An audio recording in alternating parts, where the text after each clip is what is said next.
Hey everyone, welcome to the Dharamshala International Film Festival 2021. This is a panel with some really talented and interesting short filmmakers. And when I say interesting, I mean not just compelling in the craft, but there's a running theme that I find in these short films, and that theme is this exercise of going back, of reaching out into the past. Each specific past rooted in a specific geography, specific history. Either it's because out of the grief of the passing of the grandparents, as Kabir did in Nitty Punjab police, or it's going back home to South Bombay and looking at the smaller and larger indignities of house help, as Alisha did Lata, or it's going back, way back history in the 1960s in Nagaland, as Theja did with Angh, looking at that moment where one culture is going out and another culture is coming in, or as Yashasvi did in Aakhiri Buraansh, where he's looking at this idea of a ghost town in Uttarakhand where people are leaving, migrating out of it, and sort of we have these ghost towns being hollowed out. And what does it mean to be and to have a home that no longer is inhabited? And so we have these films that look at various geographies. You have Bombay, you have Punjab, you have Nagaland, you have Uttarakhand. But there is that connecting thread of reaching, of going back and grappling at something. Now, what is that something? Um, so now I want the short filmmakers themselves to talk about themselves, to introduce themselves, introduce their films. What is the specific impulse that you had to make it? And I think we can go in the order of my screen, which is Teja, Yashasvi, and Alisha. Is that okay? All right. Okay. Teja, do you want to start? Yeah. Okay, so hello everybody. My name is Theja Rio, and I'm from Nagaland. And my short film is about a father and a son. And the film takes place in the 1960s in Nagaland, very close to the Indo-Burma borders. And it's about a father and a son who remain the last people in the region to convert to Christianity. So it's we follow them as they struggle and persevere to, hold on to their age-old tradition and resist the social pressures of the new world. And we shot the film on Super 16mm Kodak, and it is 23 minutes long. Yashasvi? Hi, my name is Yashasvi and I am from Uttarakhand, but my film is about this one incident. I was shooting a documentary in Kumaon, and I met this one lady who was the only one left in this whole village, and the whole village was a ghost town. It was a ghost village, and her daughter was also leaving the next day for her education in Dehradun.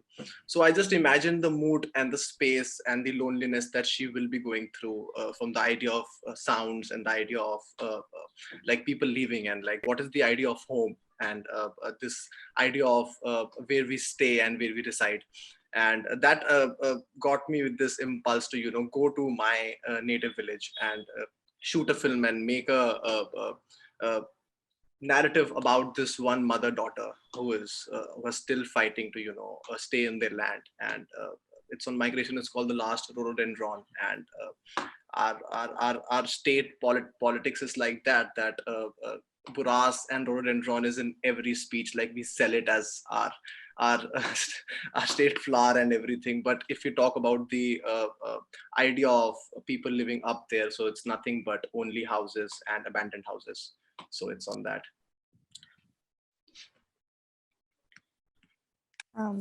Hi, my name is Alisha, and I am the writer-director of the short film Lata. So the film, I guess it explores a 22, 23-year-old domestic laborer as she navigates her way through an upper-class home in South Mumbai.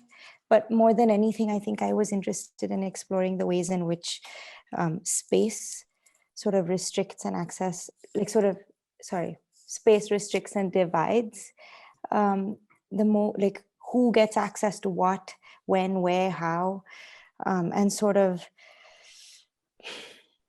I think more than anything, I was very interested, I grew up in Bombay. The film is shot in my own house. I used members of my own family during the process of making the film. And I mean, I grew up with help my entire life, as most people living in India do. Like for us, it's a very common occurrence. It's not as new as when an audience here watches it. And sort of this idea of the invisible and what we make invisible, what we choose to make invisible, all of the sounds of labor that consistently occupy all of the spaces we occupy, and yet what we hear is not that. The film was sort of born out of an obsession with that. And it was my thesis film. And at the time I had just watched Chantal Akerman's Jandial Man for the first time. It had really stuck with me and really, really moved me, especially in relation, like her relationship to the invisible. And I think in many ways, Lata was sort of born out of this, this clash between like my political concerns with my aesthetic concerns in some ways. And it was an experiment to try to see if there was a way to represent the politics of domestic labor in India in a way that felt okay, that felt fair, that felt respectable. Yeah. That makes sense. So Kabir also will be joining us. I have a short film called Nitty Gritty Punjab Police. Explaining the short narratives. My name is Kabir Mehta. Yeah, it's a like a docu-fiction piece. It's a second piece of a series I've been building on, in which I use mockumentary, found footage, digital media, social media.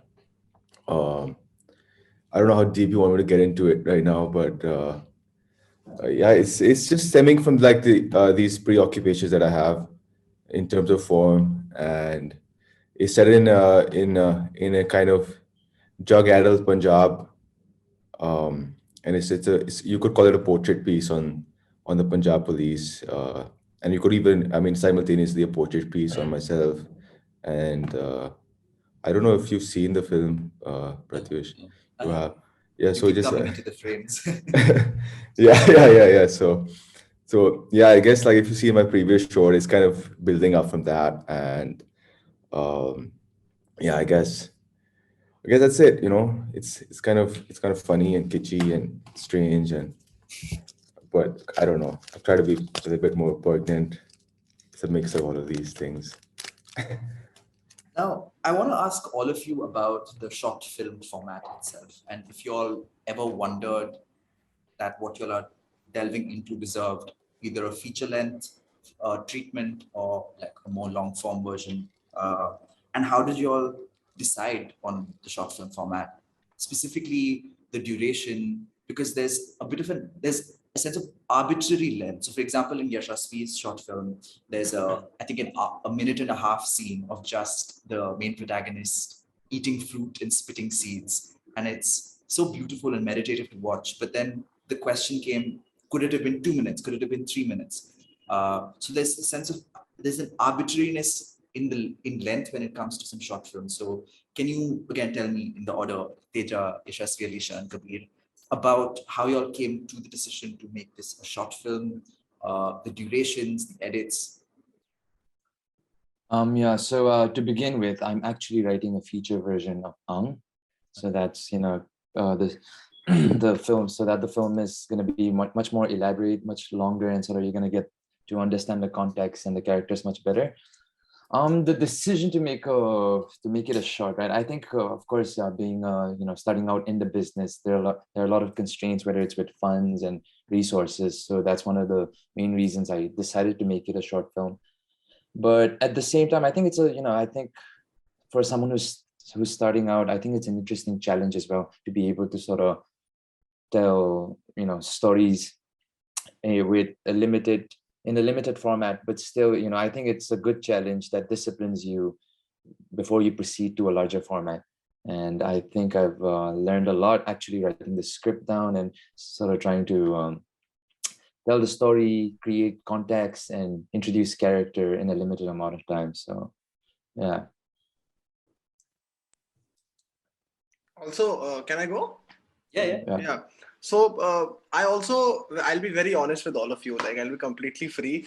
I never thought I have to make a short of. I just wanted to make a film. I wrote it in a very.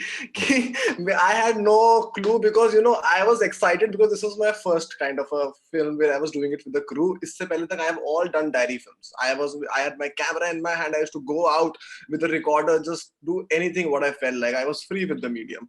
But to understand the medium in a more democratic manner and in a more to understand all the resources of making films and using it in the craft, I made this film. And also it comes with an intent of telling a story, only a story. So earlier it was like because I've spent most of my time in the mountains, working in the mountains, and I'm from Pauri Garhwal. And if you sit in the mountains, time is very slow. It's like, so if you sit and it's like 1 minute is 1 minute. It's not like it's not passing. So I never wanted to blend time with editing. I just wanted to show that every moment of truth is happening at that actual time that it happened, without even disturbing the element of time. I just wanted to make it happen like I was there. And I also did a docu before that, because I shifted to that village a month before, and I used to walk every day with those ladies. These are all non-actors. And I used to walk every day. I used to trek with them, and because they used to go and get the grass and all. So at that time I used to just note the time, like wo kitni der santara khati hai baith ke us घास काटने के बाद. तो वो I used to write every time कि यार ये इतने minute खाती है. So I used to challenge that, and it was a very strong decision because I talked with the team that I want to take, this is my duration of the film. And then everybody said that this will not work because ultimately you'll have a difficult experience programming it. And then I was like, let's see. But it's like more of an experiment with the idea of mountains and how mountains actually are. So yeah. It's interesting you said that, Yashasvi. I was also given a lot of the same feedback. Cut your film to 15 minutes. Nobody will play it at 22 minutes. It's a short, tell the story. And I think in terms of why it's a short, I mean, I wish I had a more astute response for you, but it was my thesis film. It's the first film I've ever made. I had certain constraints with the thesis, with finances. And so it was like, the form was handed to me as opposed to me picking it. I am writing a feature, but that being said, I do think the short is a very particular form. Like, it's a form of its own. I think some of the most successful shorts, and maybe I'm wrong, I don't know, but to me, the most successful shorts are often the ones that stand alone by themselves and are a piece and an experience in and of themselves. They may belong to something larger, but if they can sort of exist in this nutshell, I do think it's a very concentrated experience. And so even though, because the feature that we're currently writing, because the film is co-written, sort of was born out of beginning to write Lata. And as we wrote it, the film was expanding, and it became clear that to stick to the form of the short, I had to be very clear on what it is I'm working with. And I think my natural instinct is more formalist. For this film, it was very much an experiment in formal aesthetics for me. Like, certain rules were very set, like I wasn't going to move the camera. And that was a very like formalist approach, or that the choreography happened within the frame, not with camera movement. In many ways, those choices were equally tied to the political choices within the film, in terms of like, the biggest character in this film is space. I was more interested in the ways in which we occupy spaces, the ways in which our bodies, carry trauma, and the ways in which gesture represents those things, than I was interested in anything else. And so that determined sort of the formal aesthetics of the film.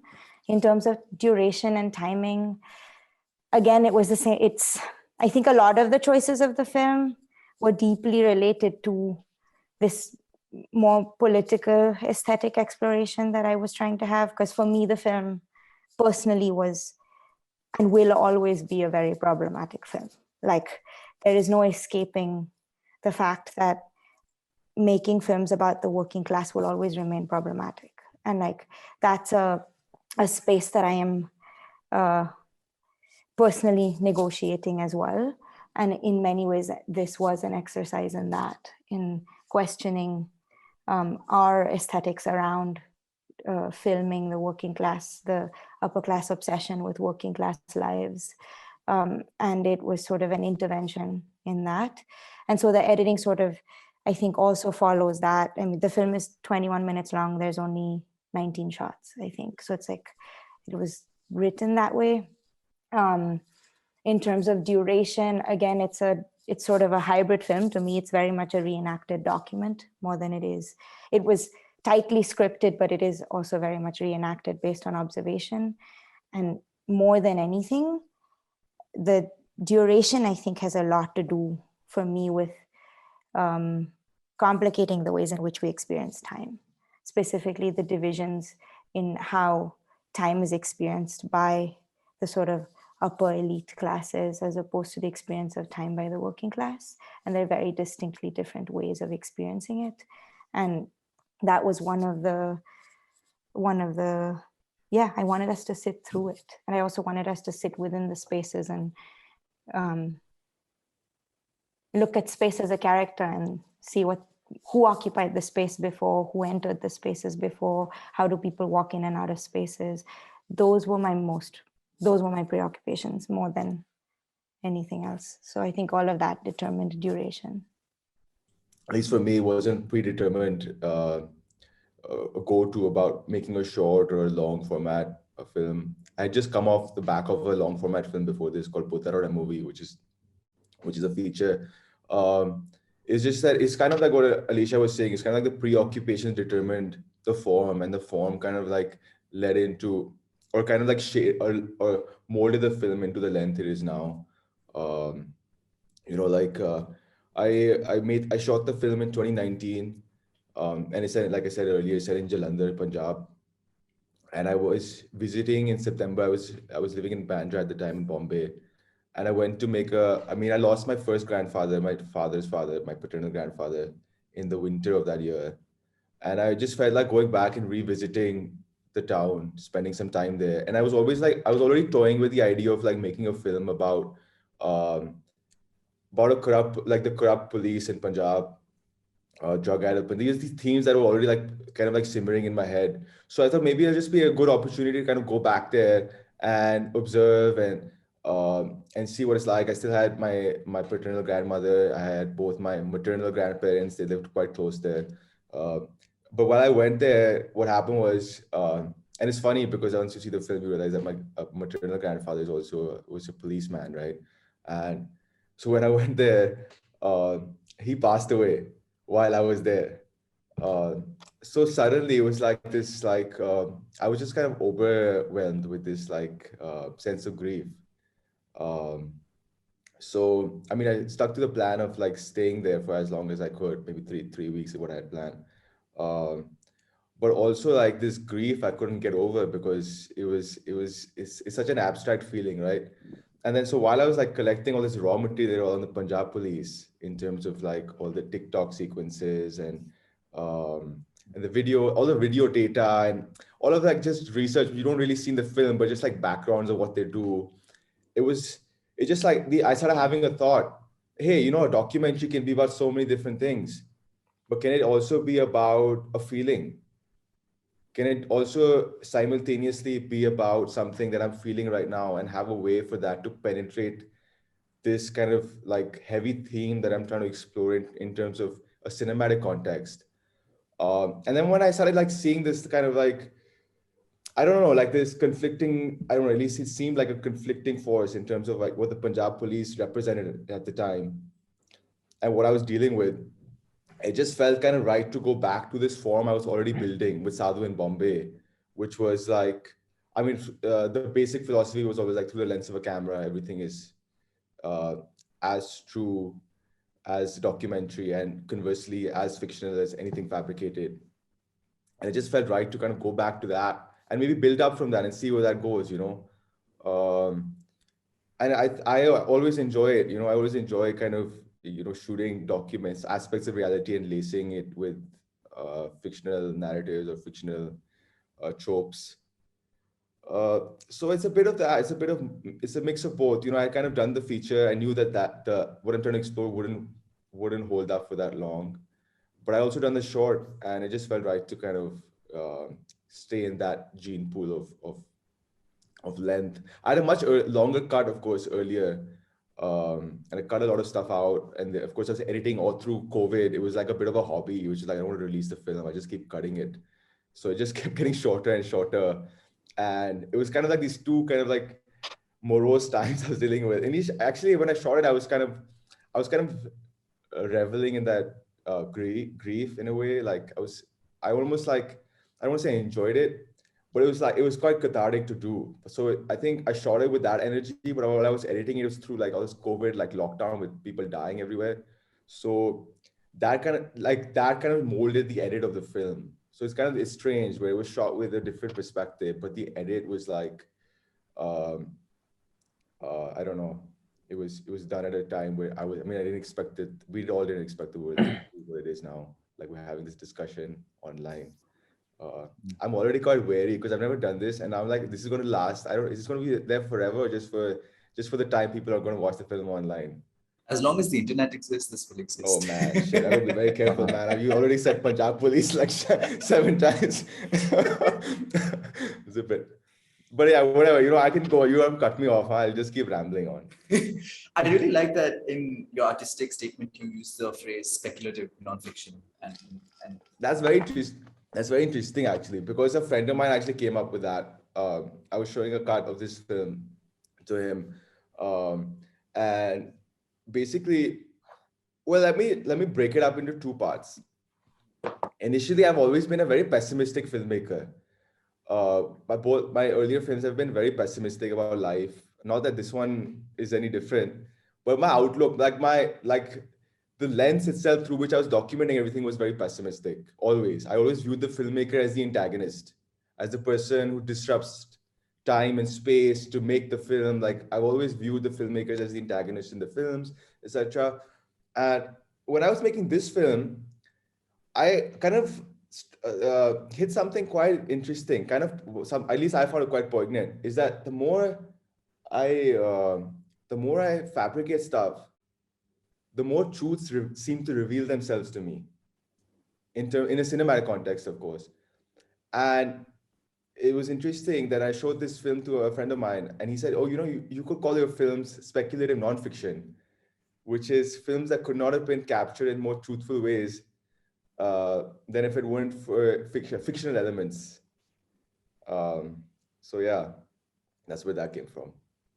that makes sense. And I mean, in the beginning, I was discussing that I sense that all four of your films come from a space of like hacking into the personal, mining into the personal life. It could be the immediate personal life, or it could be a sort of like how Teja did with like going back to that moment in 1960s Nagaland, where one culture is coming in, another's going out. What is this need or this desire of this filmmaker to go to their personal lives? Like, what do you think that, is this the burden of representation? Is there some sort of joy of, you know, of sort of voyeuristically looking at your own life, your own culture? Again, Teja, like, do you want to start us off and say, like, what is it about this, the personal story, the story of where you're from, that drives you to telling it? Yeah, so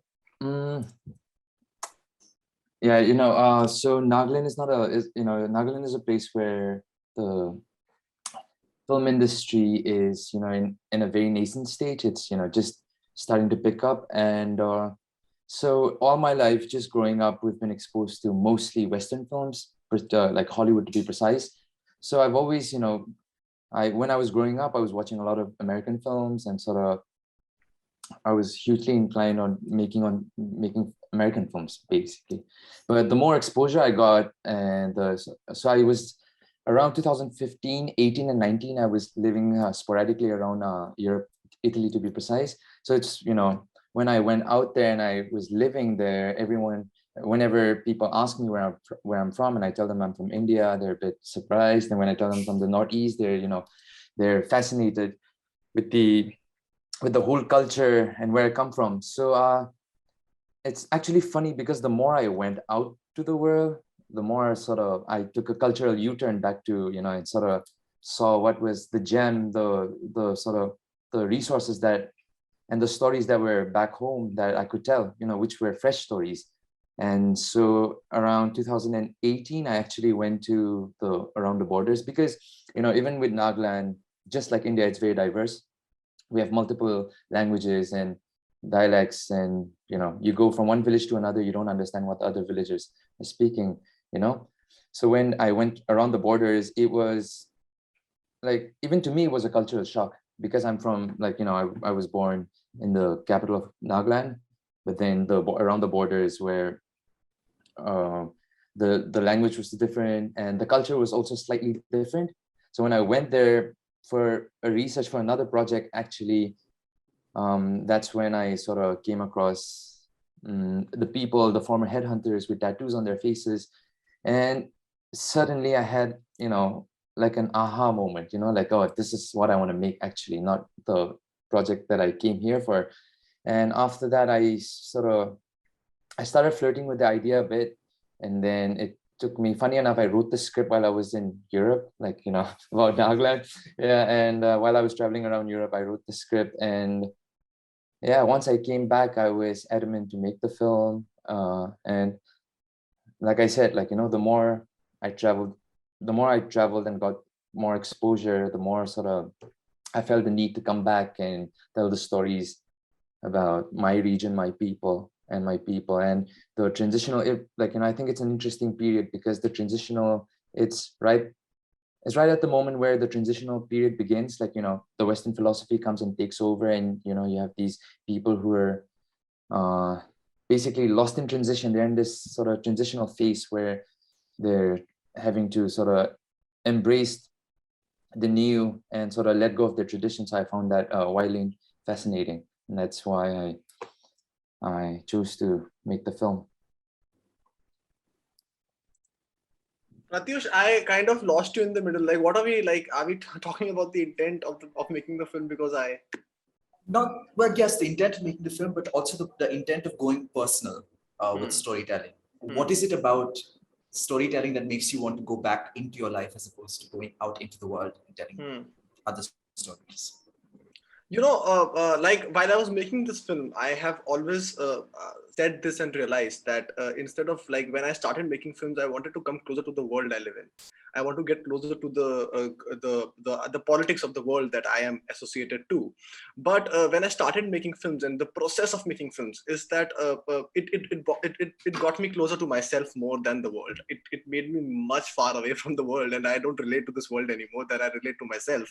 But it's like making the last, like this particular narrative was that when I was in that village, when I was in that process, and when I saw that I had no idea. I have always lived my life in Dehradun, and Dehradun is much more not like, I'll not call it properly the mountains, because we don't it's like more of a lot of urban structure now, and it's like developing into this city with malls and gated societies. But when I went up and I went to my native village, I didn't realize that I just went and I casted this one particular girl, and then I casted this one particular lady who was the mother. And then she was like, I cannot act with her because she comes from a lower caste, so she cannot enter my home. And this was something that now I don't care about the film. This is my experience as an individual who is existing in this world, and that I'm facing this.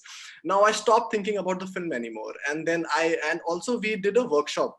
I also planned a children workshop in the village before, like, to get closer to the villagers, and to like to so that they can trust, and they can know that what we are doing actually, because it comes from a very intimate actually, because they've never seen the camera and they don't know what films are. And they so I was quite surprised that I did a workshop, and some sort of children were not allowed in that house where I was doing the workshop because of their caste. So this was something that got me closer to myself, that I have to fight. I cannot fight this right now because I have to make a film, but I can still try to, put this out in the film. And you'll not believe that there is this one grassland scene in the film where the girl is just cutting the grass, and there's a conversation between the two ladies, yeah. And it's not a written scene. I didn't wrote the dialogues. It's kind of a documentary there. So I just told them that this particular girl is leaving tomorrow. You talk about her, whatever you feel like. And then they were like, she will go and she will marry a Muslim, she will marry a lower caste, and she will be thrown away from the village. And this is coming naturally out of their own ideas of the world. So for me, it's more of like a documentation to know myself better, because I was myself going through a very lonely phase that time. I was going through a separation. And then this film is also about separation. So through the lens, I could, look at myself, and I could place myself over there. And it's very personal to me. So films have always been personal to me. Like right now also, like my recent work also talks about migration and talks about people leaving home, and it's on the migrant crisis that happened during the first wave.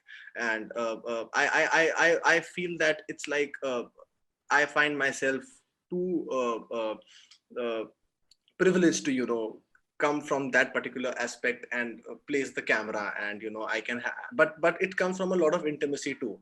And now when I see that, I love the process of making the film. Process has changed me. I don't even like watching the film now, to be very honest. Like I can't watch the film.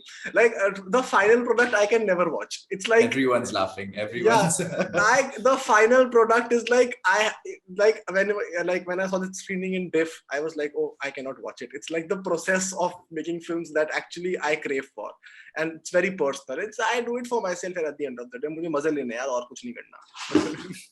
वो एक हरामपना भी है हल्का सा उसमें कि you have to like what Kabir was saying. Like I've seen Kabir's work also. Like it comes from a lot of एक शैतानी है उसमें, मतलब ना कि तुम आते हो कहीं से दुनिया, like you blend the ways of the world that the world is conditioned to be in, and you experiment with that form of normalcy and change it into another form of normalcy that you are visualizing. So it's like something like that only. So I was in that same zone only, and it also began with the idea of an installation, because I never wanted this film, like that's why the duration and the short film thing I never thought. I wanted to make it and screen it in all the ghost villages. Like I want to call people over there so that they can sit in that space of ghost houses, and they can watch the film over there and then feel it. That's why it has no dialogues. It is only about the space. It has more about the ambience. That's why I call it an ambient film rather than a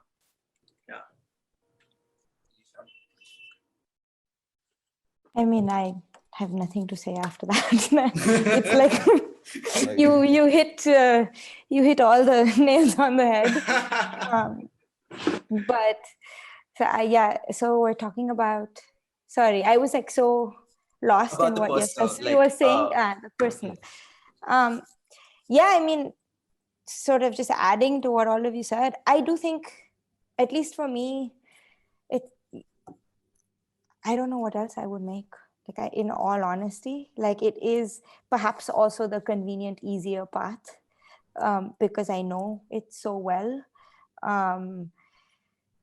Sometimes if I'm being extremely honest, sometimes it's also like my making process starts from being angry at something or like frustrated at something and trying to begin to comprehend my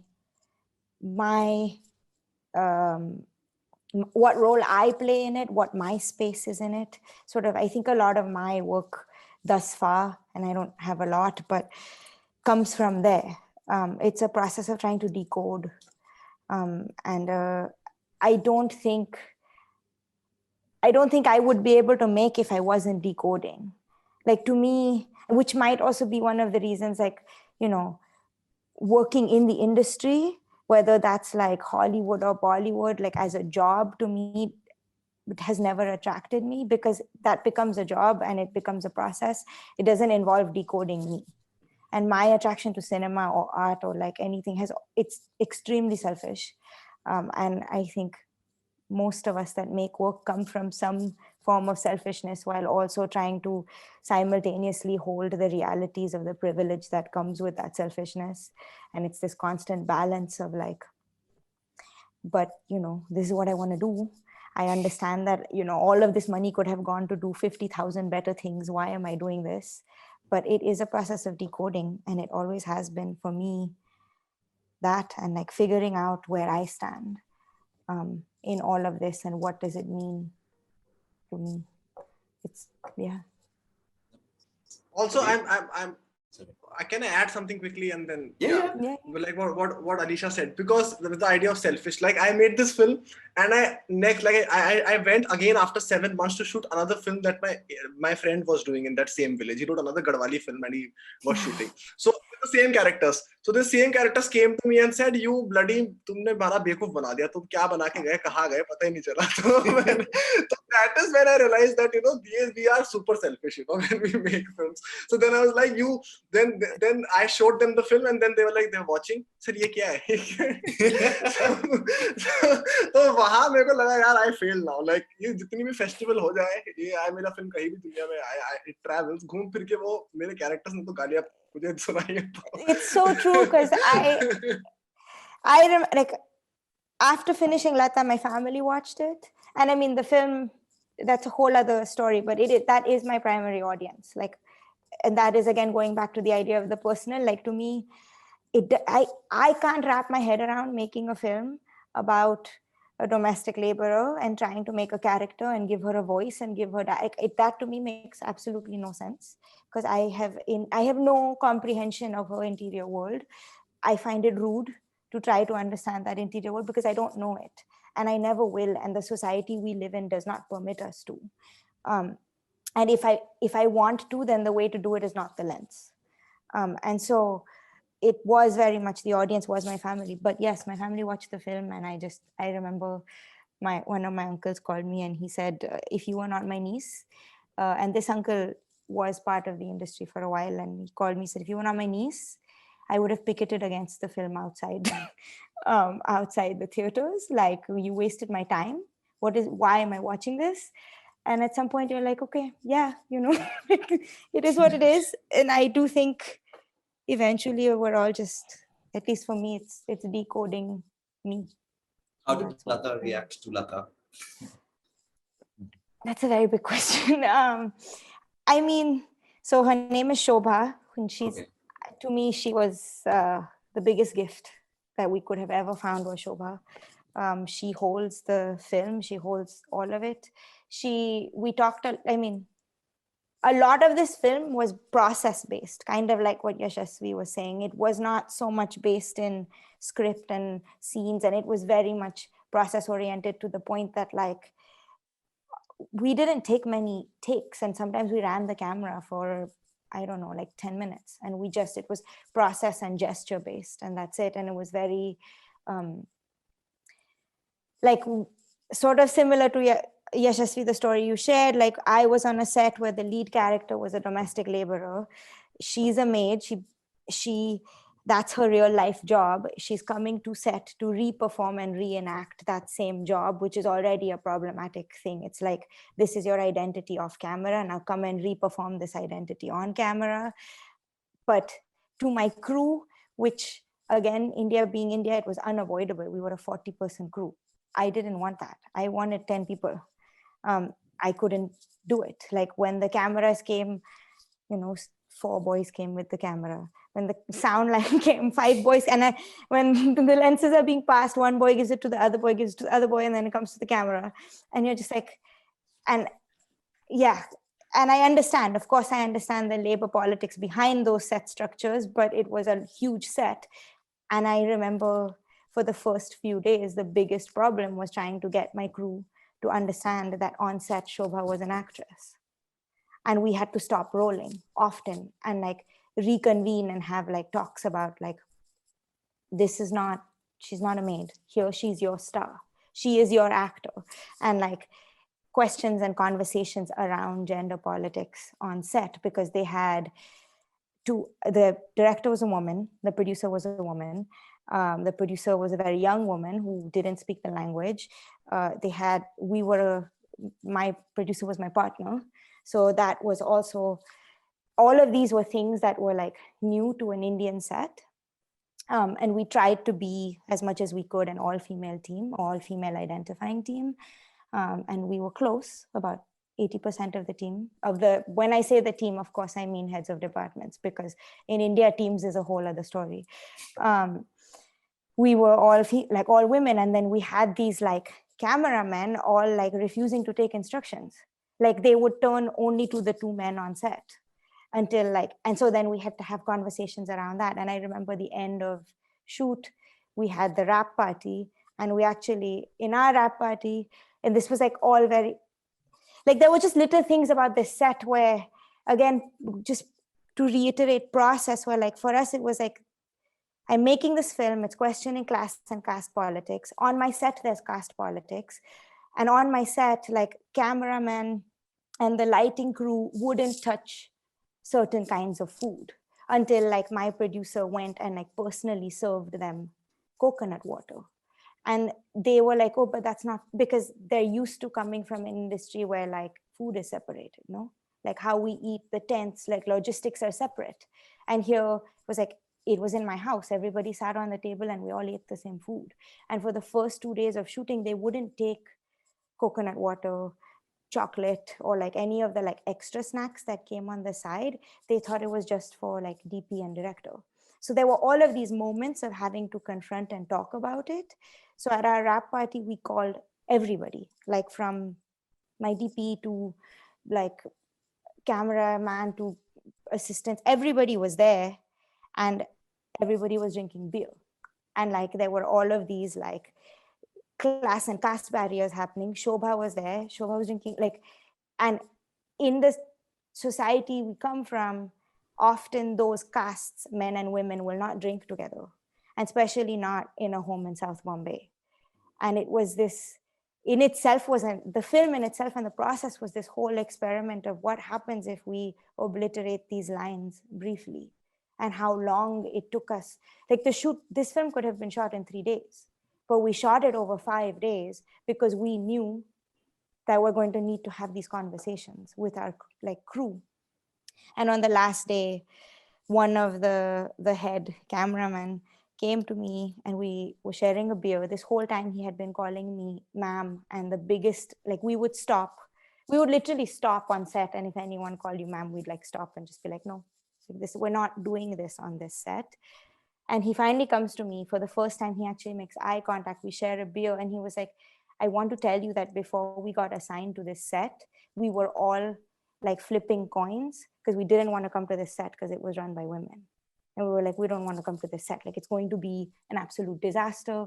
It's 2 women running the set. And then he basically, yeah, he had this beer with me. He's like, I just wanted to tell you that, but it was one of the best experiences I've had. And like, nobody has ever treated me like this. And I think for me, the film was an experiment in the process of how we make films, and in the process of like colliding these castes and these classes all together in spaces that are not normally occupied by them. And like, even with Shobha, the conversation was always keeping in mind that what I am asking her to do is reperform what is her labor identity in real life. That is already it's a very fucked up thing to do. Like, there's no escaping that, because the film on the one hand is attempting to make us see that there is an identity beyond labor. That's the biggest problem with domestic labor in India, this like collapsing of identities, right? Like, your labor is your identity 24/7. There is no split between it. You're like sneaking moments of otherness in between, constantly being by. And like, that's the point of the film. But on set, we're asking Shobha to reperform her labor. And so these sorts of discussions and conversations around it was a large part of the film.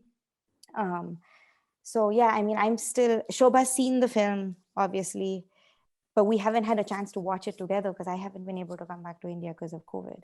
And we've talked about it and she enjoyed it. But I think for me, I will let Shobha answer what she thinks of the film, hopefully someday. But for me, the most rewarding was the process of like working together on this, and like us being able to also talk about acknowledging that the product or the film itself will always forever remain complicated. It will always be a problem. Like filming this and making stories about things like this will always remain a problem. So yeah, I guess that was just me getting more excited on process because of Yashasvi. Kabir, do you want to tell us about? I have nothing to say, man. Okay. After all of Then- that,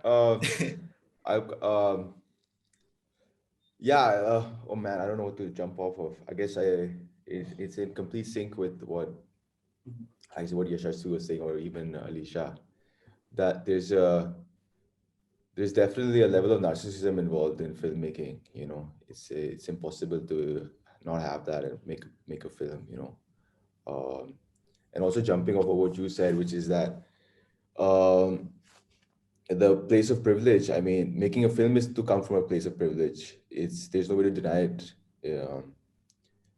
It's holding a camera is a place of privilege. That's always kind of been the starting point for me in terms of where of how I construct a film, at least in terms of my previous films. But also, like what Yashasvi said, that it's also lots of fun, and you can have lots of fun in what you do that when you do that.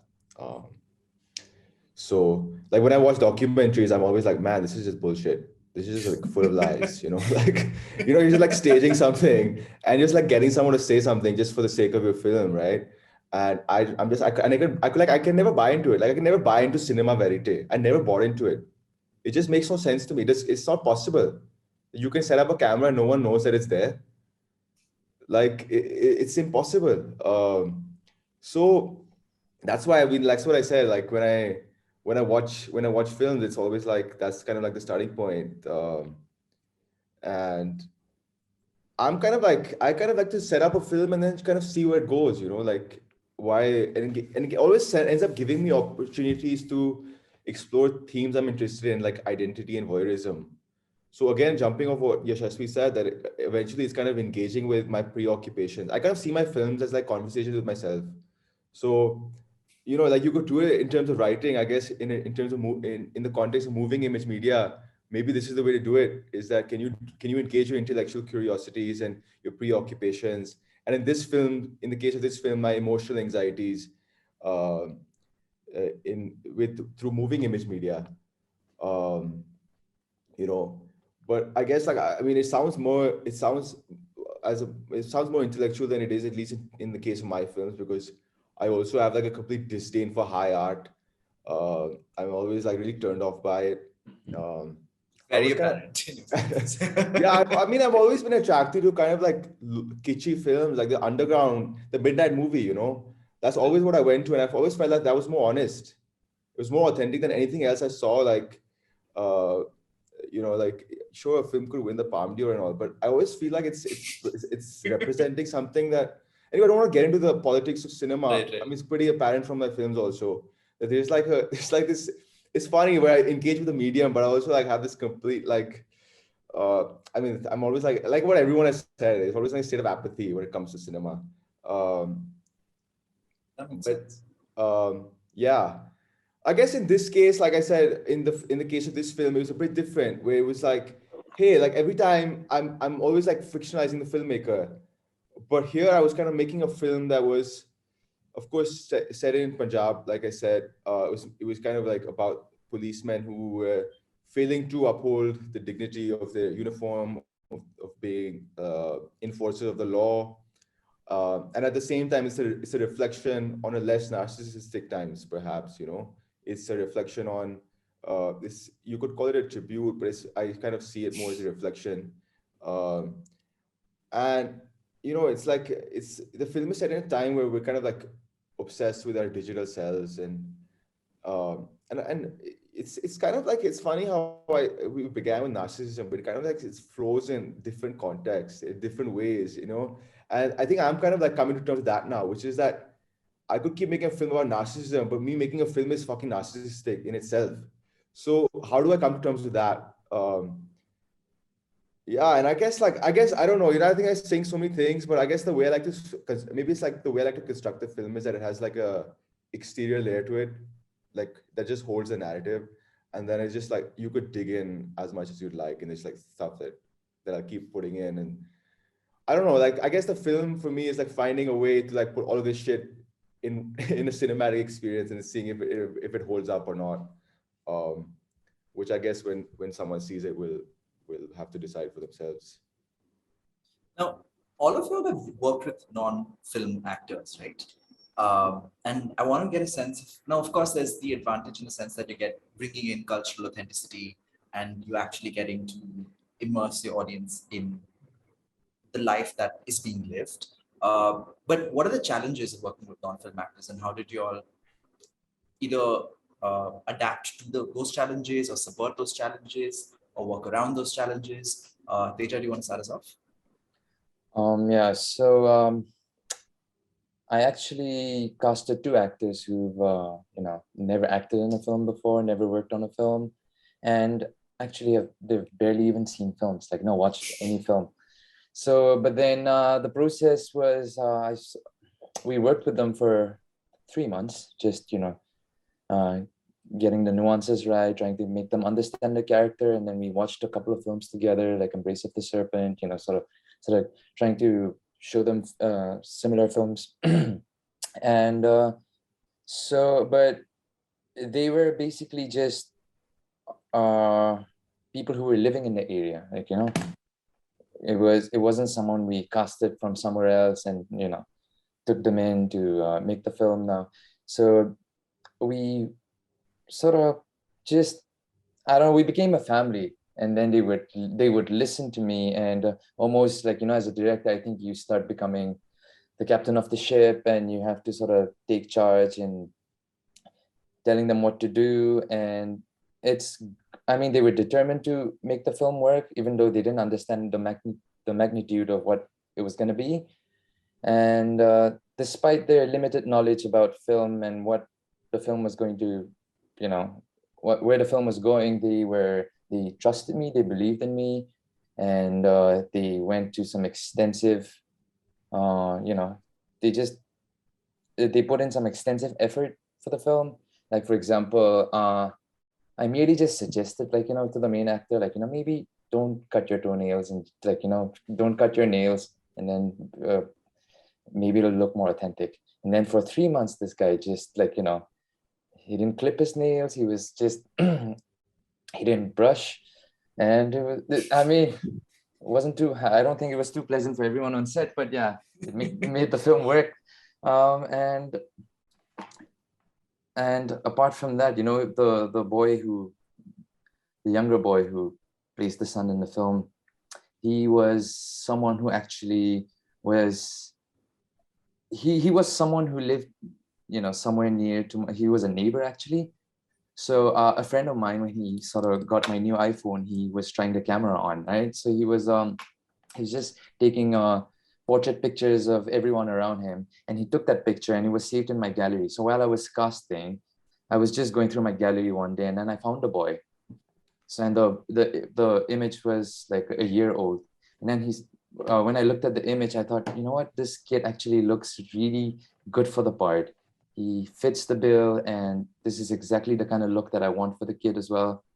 And that's when we ended up casting him. And for me, he was really convincing, and he was dedicated, and he was sharp and intelligent to understand the nuances and the context of his character as well, and just to understand the film as a whole. And regarding not just that, it was a challenge trying to make the same, like to get everyone to make the same film, because we had like Alisha was saying, like in India you have a large crew, and our film had around 80 people on set. And then we had to, and most of them were from, a lot of them were from Bombay. So we had to fly them into Nagaland, and these people had no idea where they landed, in the middle of the jungle. People were going crazy. My DOP was an Italian DOP called Vincenzo Condorelli, and so I had to make them understand what the culture was first before we started making the film. I had to give them a background, a context of the story before we started to make the film. And Yeah, but so everyone got on set a couple of days, like a week early before we started production.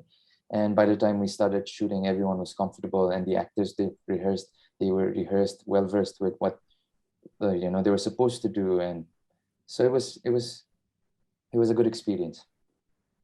And are you going to cast them in the feature film as well? Or is there a new cast? The boy has grown significantly. I don't think I can cast him again. Yeah. Yashasvi? Yeah, but my process was they are all non-actors, but I went to the village, and this is this one village in Chamoli.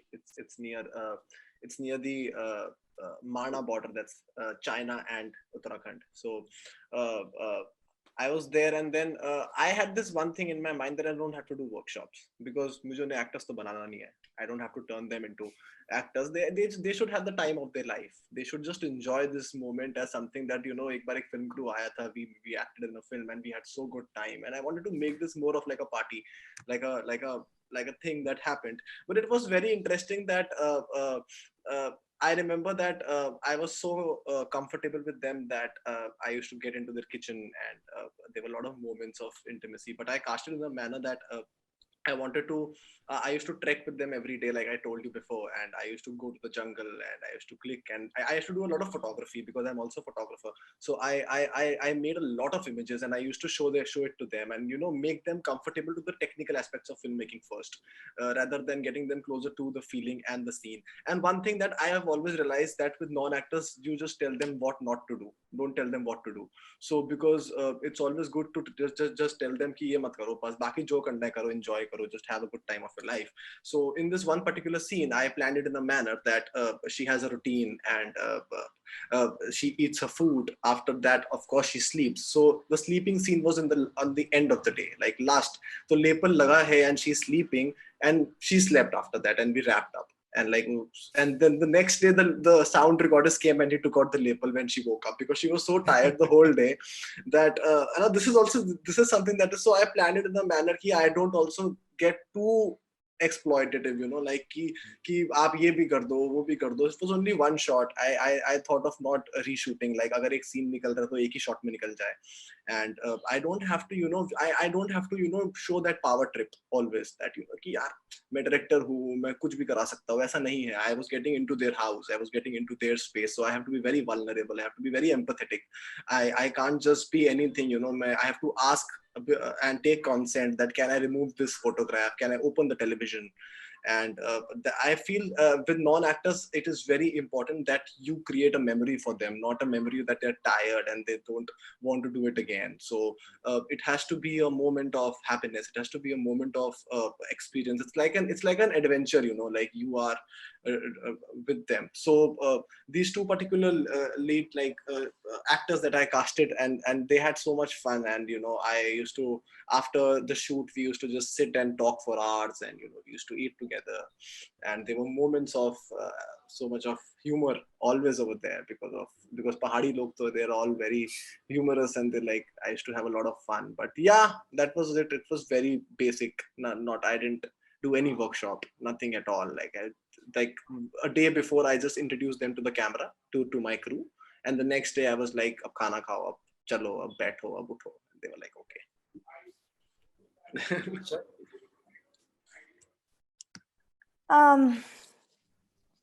Yeah, I mean, I guess in terms of working with, I prefer to use the term untrained actors. And with no offense to people that are actors, I think actors are amazing, but I do think the ability to act has much more to do with the camera and just, kind of what Kabir was saying. The minute you put a camera in front of someone, we are all performing. Every single one of us is currently in performance. And I think a lot of my casting process is more interested in that, in elements of performativity that we all carry in our bodies already, that the way you move your hands, the way your body moves in space. So I feel like I'm repeating myself now, but yeah, those have always been my biggest preoccupations, and specifically with the film exploring caste and class politics in domestic spaces. I wasn't like you know, as you've seen in the film, there's no close-ups. I'm not interested in the performance as much as I'm interested in the performativity of our cast and class that we perform on a daily basis. And so I think those things already had predetermined that I was interested in working with untrained actors, because I think the gift of trained actors is, you know, more than anything, the gift that a trained actor has is the ability to fall into their bodies, right? Like that's if you're working with an actor, you're working with someone that's a master magician at falling into the present, into their bodies, and adopting whatever you give them. Whereas with an untrained actor, they may not be able to switch on and off when they fall in and out of their bodies. So for me, what I was looking for was already the ways in which the humans I hoped to work with were carrying it on their body. So in some ways, we catered our casting process to what was around me. Because again, the film was shot in my home. Most of the people in the film are, you know, people that have worked in my apartment complex for years. I've known them since I was a child. So we sort of wrote around that. It was the writing process was deeply observational. So we basically observed my apartment complex for my apartment building for like 3 months and recorded, you know, the sounds, the ways in which people walked, the ways in which who walked slightly smaller, who walked slightly larger, and like as expected, that all correlated to caste and class. And so that sort of was our casting process.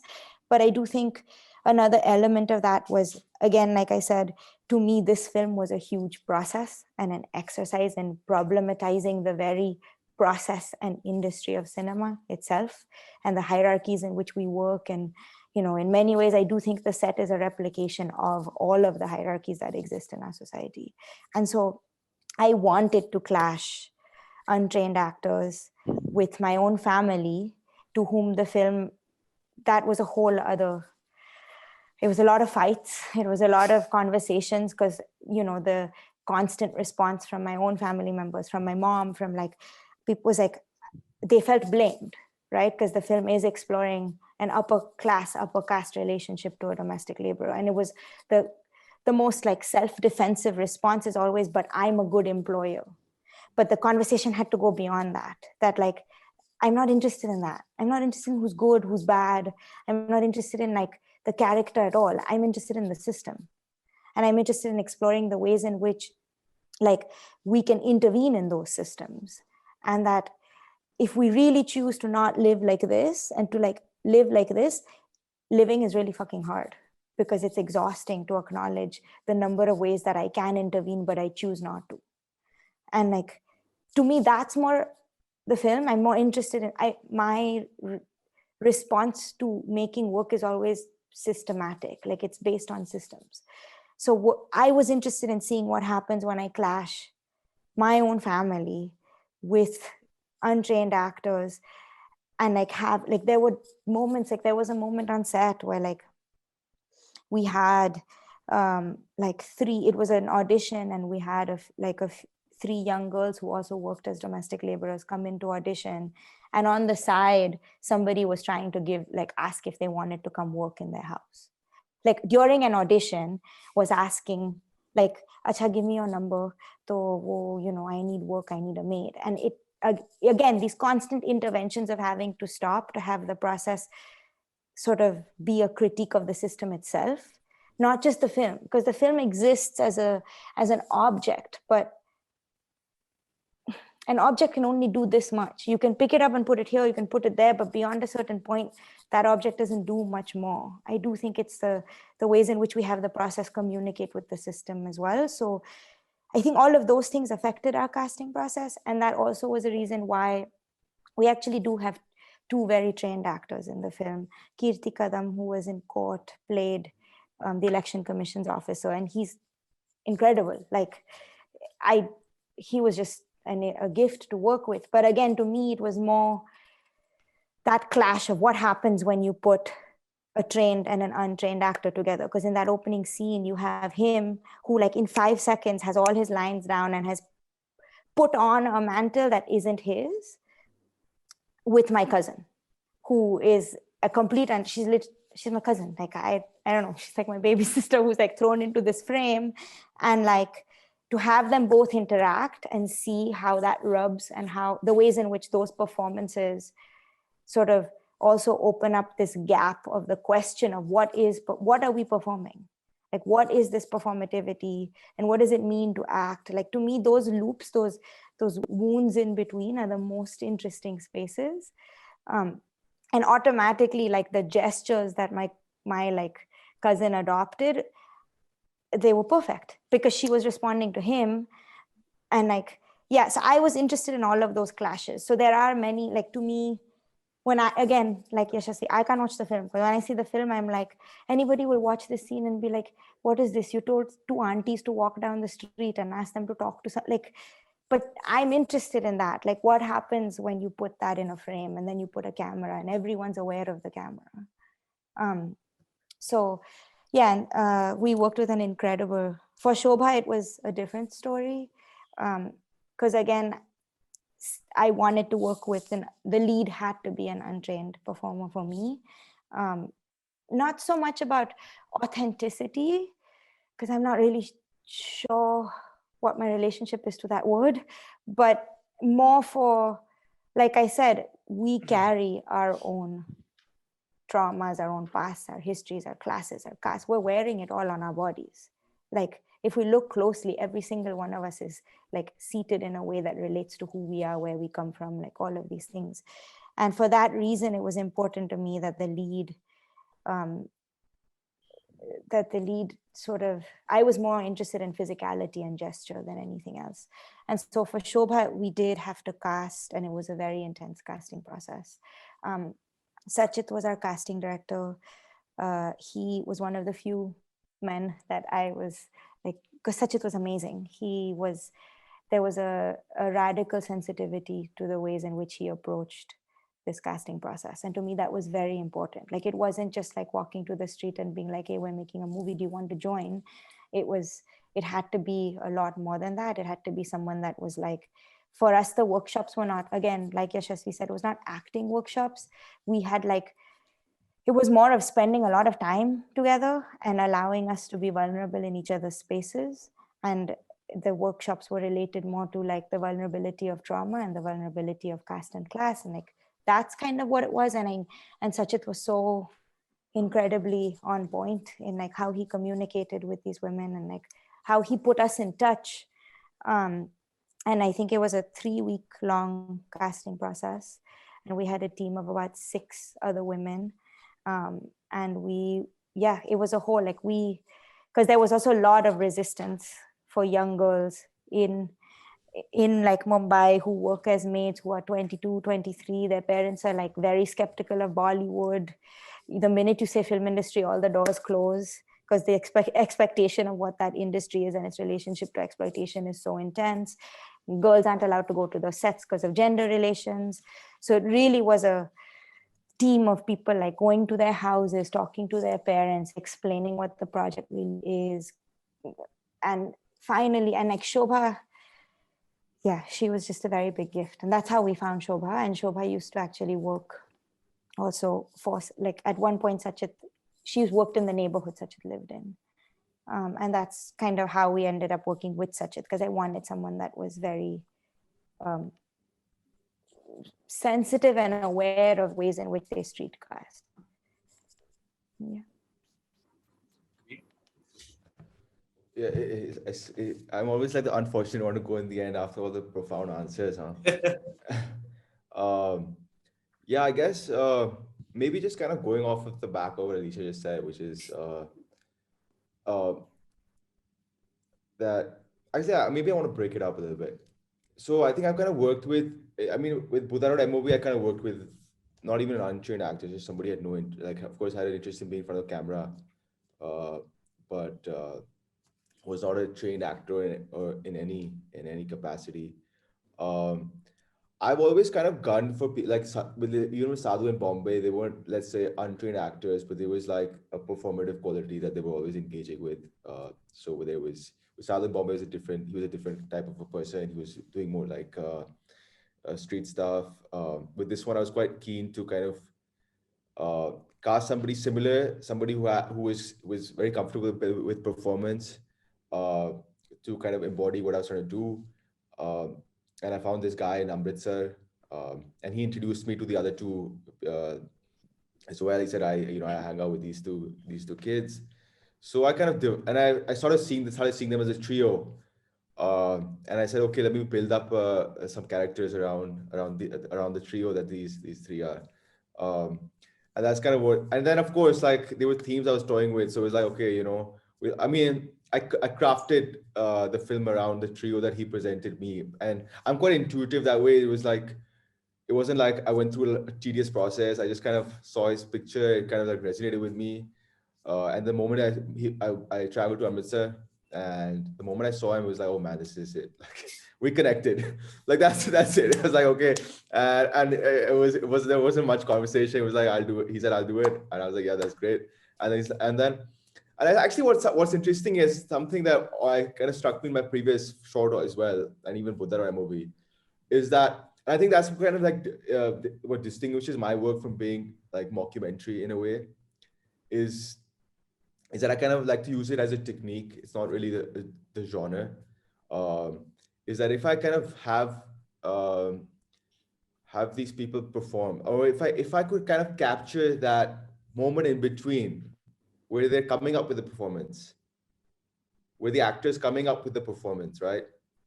It starts getting this ethnographic quality. It starts looping itself back from being a mockumentary into being something more closer to ethnofiction. So it keeps looping itself back into kind of like capturing this docu realism. So that's why I was very keen to kind of have a similar approach in this one, which is like someone who's very comfortable with performance, and I can add that layer of like figuring out of the actor figuring out what the performance needs to be while the camera's rolling, and keep that bit. I mean, it's more exciting for me to represent that as opposed to something that's staged or dialogue-y.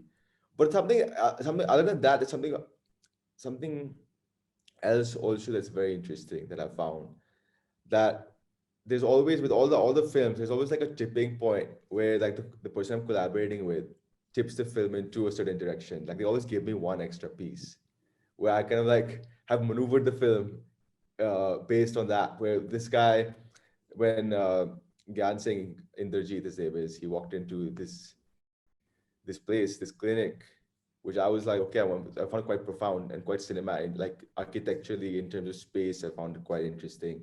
So, and he was just getting frustrated that he had to be in this space, right? So I said, can you just give me that? Just like the way you said it, let's do it on camera.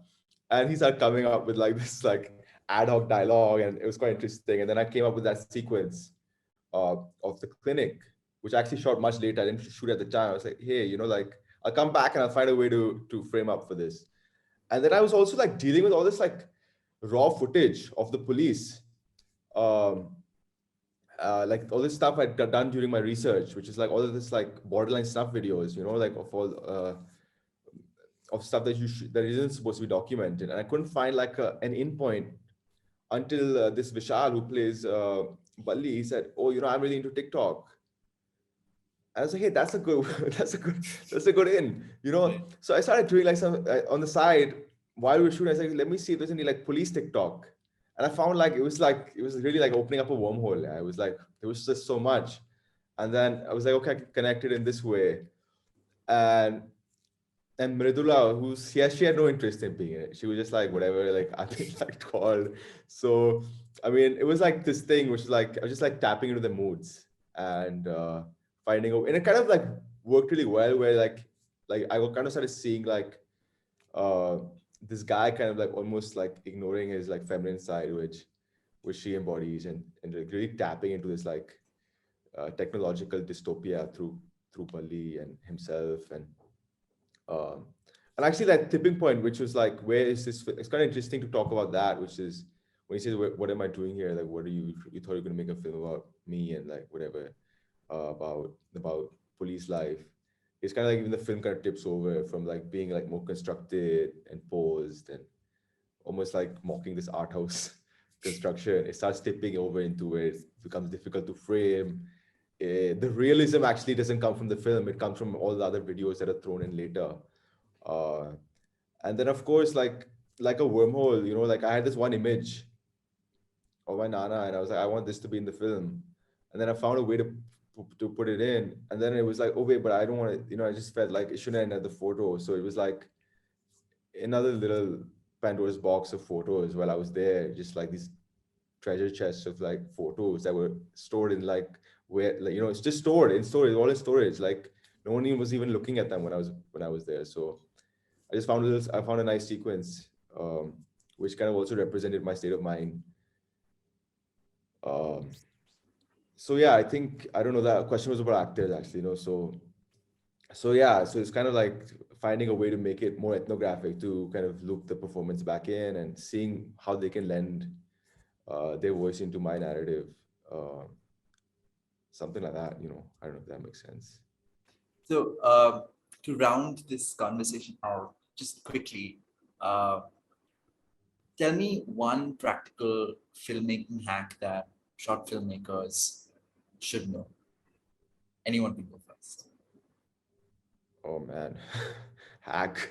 Not just hack or any advice or like if a short filmmaker is watching this, something that they should know from short filmmakers who've actually made films and know the process and the limitations. Well, I wouldn't even start. I would just stop there, right there, which is like stop viewing it as a short film as a different medium. You know, just kind of go with the curiosities. And if it's long format, I mean, there's no reason why this couldn't be long format if I'd found material enough to make it so. I mean, of course, if you're doing what Alisha is saying or what Teja is saying, we had a whole unit. It's very different. Actually, the hack to that is that you just keep. There's a hack to it, which we've done before, which is once the attendance and everyone shows up, you just give them enough food and beer to not come on set. You say your job is to come with a camera, but you sit in the hotel and you don't come on set only. This actually Oshem, who I used to work with, and I'm working with him on a show right now. He told me, he's like, they shot this film. They shot on film, John and Jane, this film they made many years ago. And the film camera came with like 20 attendants, but they only wanted to shoot with one person. So you just put everyone away. So you don't have to even come on set. You get enough food, you get enough lunch, you get enough alcohol, just stay off the set and everyone's having a ball. They don't have to come on set. So that's a hack actually. I think sort of jumping off of that again, I don't know if this is a hack. I don't think honestly, yeah. But I think it really is eventually just like, no, it is really about the process of making. I know I've said the word process 50 times, but like what Kabir is doing, or from what I understand you're doing, from what you're saying, has a particular process innately built into it itself, right? Like his relationship to the camera is part of the process. I think that like what you end up making and what happens to it at the end is deeply related to your process. So leave the end to be what it's going to be. I do think focus on tightening your process on whatever that means to you. To some people, that's 150% set, in which case it's a completely different process and it's like a very different system.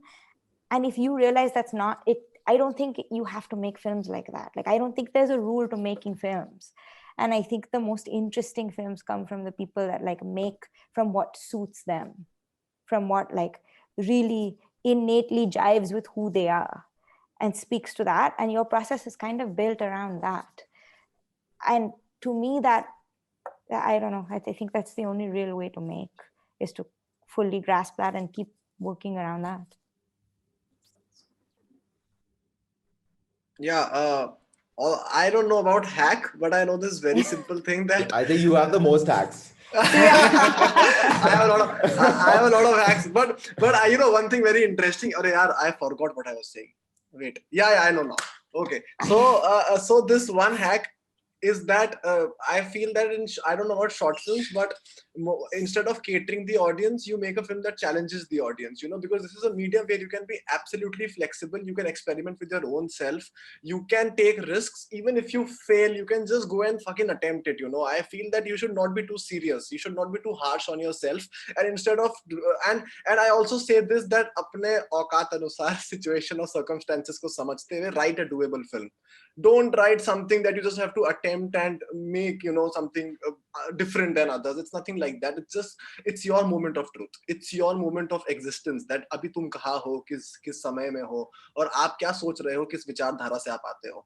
So it's also about the idea of understanding that you are attempting something that you're honest and you really feel about, and you have a deep need to make it, rather than you feel to make it. So I feel that one of the most important, I don't know about hacks, but yeah, it is that you attempt something without you be flexible. It's like how you dance freestyle. You just go and your body moves and moves, and there is this one particular time where you don't care that how your steps and how your movement is showcasing to the world. You just move and you are in this trance. So I feel short films and music videos, I also do a lot of music videos, so I can relate to that. But I feel music videos and short films is this one form of making films where I can just go mad, and I can just I can improvise, and I can be free, and I can do whatever I feel like. I don't have to be too serious. Sometimes it's okay if it's not working, if it's failed, if it's even failed, it's also giving me another, it's also aging also, no, according to time. I don't know if something that is failing today, it might work after a lot of years.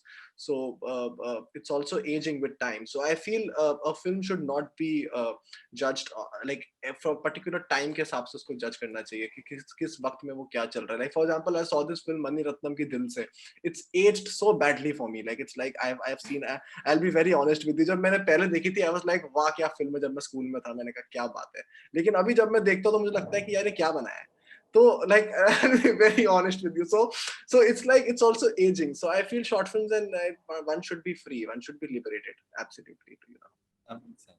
Theja? Yeah, so for me, like when I wrote this script, I approached it as just like like Kabir was saying, just as a film, because maybe I'll be able to give you a better answer if I ever made end up making a feature film, because I wouldn't know the difference. But of course, to me, I just approached it as a project, regardless of whether it was short or long, and and then I mean, just write a shorter script. Like yes, not you can't write a 100-page script and then expect to make a short film out of it. And maybe you can as well. I don't know, but yeah, I have no profound answer to that. Yeah, I think Yashasvi's was the most profound. Make films like a free dancer. yeah, absolutely. Yeah, and Take that away, man.